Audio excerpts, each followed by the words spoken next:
that is the receiver or radio receivers. So I'm just explaining before that we can use the two receivers, and these two receivers is called as that is the AM receiver. So the first receiver that we can observe, it is called as that is the tuned radio frequency receiver. Okay, and the second receiver we can observe that is called as the super heterodyne receiver. So basically the function of the receiver is that to receive the signal which is coming from that is the transmitter. Okay, so on your screen you can observe the TRF receiver circuit that is called as the tune radio frequency receiver. So here the first point that we can observe that is called as a receiving antenna, and here the function of the receiving antenna is to receive the signal which is coming from that is the transmitter or through the free space. जो free space मधून जो काही signal येणार आहे किंवा transmitter कडनं जो signal येणार आहे त्याला रिसीव्ह करण्याचं काम ह्या रिसिव्हिंग अँटेनाने इथे केलेलं आहे. Okay, next is we can observe that is the first RF amplifier and the second RF amplifier, and both these two amplifiers is called as the tune amplifier or that is called as the Ganj amplifiers also. Why we can using here that is RF amplifier, because these amplifiers are simultaneously tuned or select the same frequency which is coming from that is the transmitter section. Transmitter कडनं जी काही और free space मधून जे काही frequency येणार आहे किंवा जो सिग्नल येणार आहे, आता सिग्नल म्हणजे काय, this is nothing but the one form of the frequency किंवा एका टाईपची फ्रिक्वेन्सी आहे. तर ती फ्रिक्वेन्सी सिलेक्ट करण्यासाठी, कारण ती फ्रिक्वेन्सी मधून then we can find out the original signal. So first upon these two amplifiers, first and second amplifiers, they will be properly select or they will be properly tuned simultaneously the desired signal frequency. Desire म्हणजे काय, जी free space मधून आलेली जी frequency आहे तिला tune केली जातं आणि त्यासाठी हे दोघं amplifiers यूज केले आहेत. Next block that we can observe here the detector. So the detector function is called as that is the demodulation. Okay, जसं तुम्ही मॉड्युलेशन मध्ये करताना तुम्ही काय केलं होतं, जसं तुम्ही मॉड्युलेशन केलं होतं सिग्नलचं, म्हणजे ओरिजिनल आणि कॅरियर सिग्नल मिक्स करून तुम्ही सिग्नलला मॉड्युलेशन केलं किंवा मॉड्युलेटेड सिग्नल जनरेट केला. So basically by using the detection or that is called as the demodulation you can pass out or you can be dropped out. तुम्ही काय करतात, कॅरियर सिग्नलला बायपास करतात and you can generate the original carrier signal or we say that we can generate the we can receive the original signal from the detection. Detection करणं म्हणजे डिमॉड्युलेशन करणं, आणि डिमॉड्युलेशन काय करतो आपण, आपला कॅरियर सिग्नल जो आपण ऍड केला होता तर त्याला इकडे बायपास करणार अँड ओरिजिनल सिग्नल फक्त रिसीव्ह करणार. तो झालेला सिग्नल मग परत ऑडिओ आणि पॉवर अँप्लिफायरच्या यूज करून we can increase the strength of the our original signal and then the signal is transfer to the loud speaker. Okay, जर ऑडिओ सिग्नल असेल then the signal is given to the loud speaker for hearing purpose, आणि if the video signal we can recover from the detection or the demodulation and then we can transfer this signal for the TV and all, किंवा तुम्ही त्याचं broadcasting पण करू शकतात by using the number of multiplexer. So here we can observe that आता याचं जे काही फंक्शन आहे किंवा याचं जे ऑपरेशन आहे त्या ऑपरेशन मध्ये मी जे ऑलरेडी जे सगळं सांगितले तेच इथे तुम्हाला दिलंय की basically we can use that is the microwave band or the short wave band for the transmitter. एक मायक्रोवेव्ह बँड किंवा जे मी तुम्हाला साईड बँड म्हणत होतो, तर एक्झॅक्टली तसं मायक्रोवेव्ह बँड किंवा शॉर्ट बँडचा यूज करून सिग्नल काय केला जातो, ट्रान्समिटरच्या साहाय्याने ट्रान्समिट केला जातो आणि मग तो सिग्नल काय केला जातो, ट्रान्समिट करून मग तो सिग्नल रिसिव्हर केला जातो. मग सिग्नल ज्यावेळेस रिसिव्ह होतो तर रिसिव्हिंग अँटेना त्या सिग्नलला रिसिव्ह करते.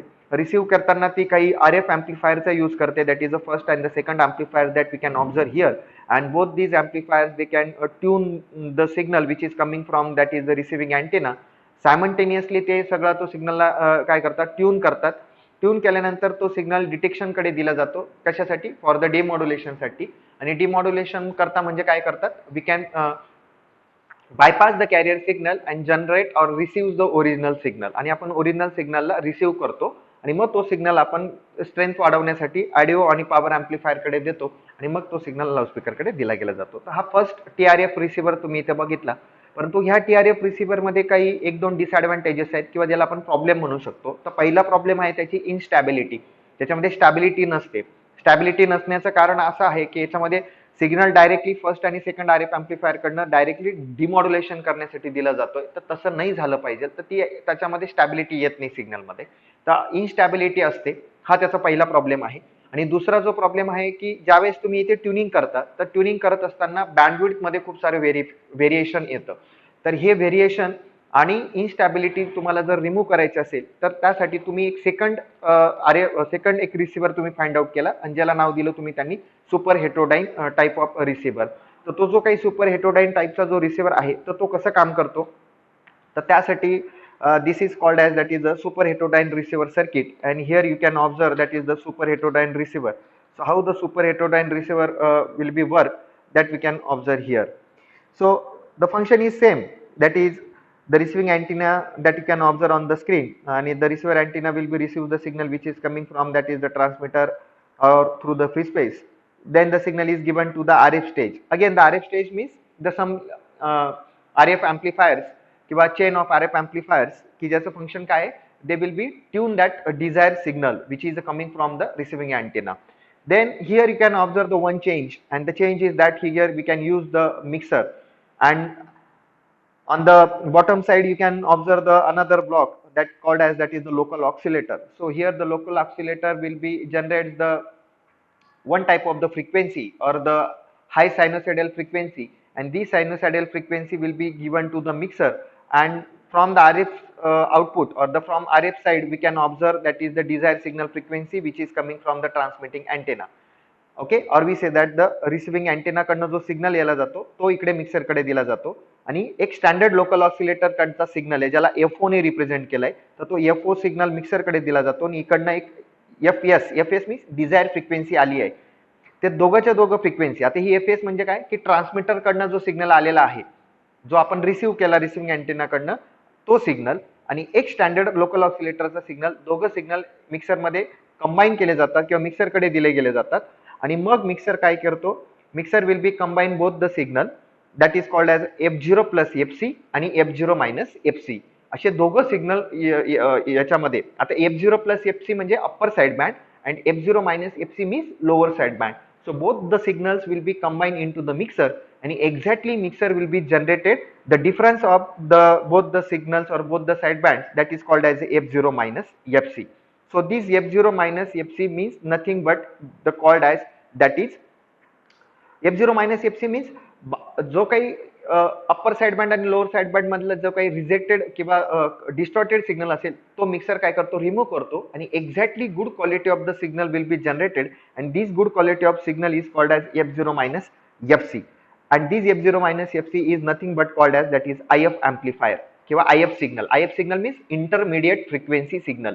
इंटरमिडिएट म्हणजे काय, दोघांचं मधलं, म्हणजे अप्पर साइड बँड आणि लोअर साइड बँडचे जे काही साइड बँड होते F0 प्लस FC आणि F0 मायनस FC त्या दोघांमधला डिफरन्स म्हणजे इंटरमिडिएट व्हॅल्यू मिक्सर काय करतो, जनरेट करतो, आणि रिमेनिंग जे काही डिस्टॉर्टेड सिग्नल असेल त्याला तो काय करतो, निग्लेक्ट करतो. तर F0 मायनस FC जेव्हा तुम्हाला मिळतो मिक्सरच्या आउटपुटला त्याला म्हटलं जातं IF सिग्नल, आणि मग तो IF सिग्नल तुम्हाला IF एम्प्लिफायर कडे दिला गेला जातो. कशासाठी, फॉर द एम्प्लिफिकेशन, ज्याच्याने स्ट्रेंथ इन्क्रीज होते आणि मग त्याचं डिटेक्शन केलं जातं म्हणजे डिमॉड्युलेशन केलं जातं. तर पहिल्या जे काही आपण ट्यून रेडिओ फ्रिक्वेन्सी मध्ये जे बघितलं तर त्याचं डायरेक्टली RF सिग्नल कडनं त्याचं डिमॉड्युलेशन केलं जात होतं, म्हणून त्याच्यामध्ये इनस्टॅबिलिटी होती आणि त्याच्यामध्ये बँडविड्थचं व्हेरिएशन येत होतं. तर आता इथे हे दोघं प्रॉब्लेम आपण कसे सॉल्व्ह केले, तर पहिला चेंज आपण केला की इथे आपण मिक्सर आणि एक स्टँडर्ड लोकल ऑसिलेटरची सिग्नल इथे जनरेट केला, आणि मग त्या दोघांमुळे काय झालं, आपल्याला एक ओरिजिनल F0 मायनस FC म्हणजे एक IF सिग्नल मिळाला, आणि मग तो IF सिग्नल तुम्ही काय केलं, त्याचं डिमॉड्युलेशन केलं, आणि मग डिमॉड्युलेशन करून तुम्ही काय केलं, तुमचा ओरिजिनल सिग्नल परत रिकवर बॅक केला, आणि मग ऑडिओ आणि पॉवर एम्प्लिफायरचा यूज करून मग तो तुम्ही सिग्नल लाऊडस्पीकरला दिला.